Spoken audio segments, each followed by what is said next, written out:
আসসালামু আলাইকুম বন্ধুরা, আপনাদের জন্য একটি এলইডি টিভি রিপেয়ার। চলেন ভিডিওতে যাই। এই যে আপনার ছবি ভিডিওতে দেখতেই পেলেন যে ছবি ডাবলিং হয় ও বেঁধে বেঁধে যায় কোন কারণে, সেই কারণটি এই ভিডিওর মাধ্যমে তুলে ধরা হয়েছে। অবশ্যই মনোযোগ দিয়ে ভিডিওটা দেখবেন আর কথাগুলো শুনবেন, শুনলে বুঝতে পারবেন।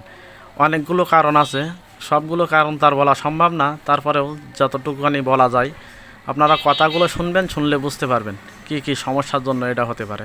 যেমন এই যে টিভিটা দেখেন, এই যে দুইটি পিএফ আছে, পিএফ বলেন, অনেকে কর্নেসারও বলেন।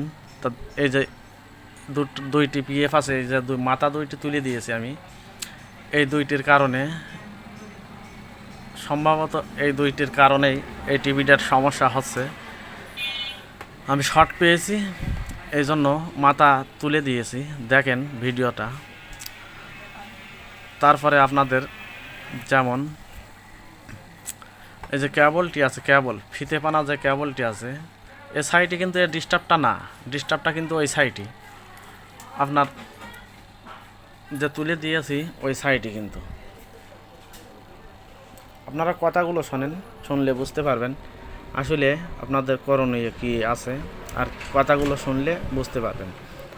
যেমন আপনার এই যে কেবলটি আছে, আপনার এই কেবলটি, এই সাদা ফিতেটি, এটা তুলবেন, তুলে সুন্দর করে থিনাতে মুছে আবার লাগাবেন। লাগানোর পরেও যদি সমাধান না আসে তখনই আপনি এই ক্যাপাসিটার দুইটা তুলতে পারেন, পিএফ দুটো তুলতে পারেন।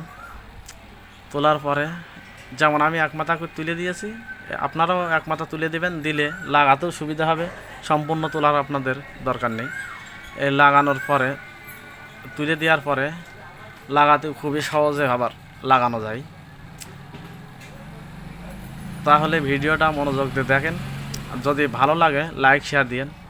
চলেন, আমার তোলা হয়ে গেছে, এখন আমি অন করে দেখি কি অবস্থায় আসছে। এই যে অন করলাম, দেখেন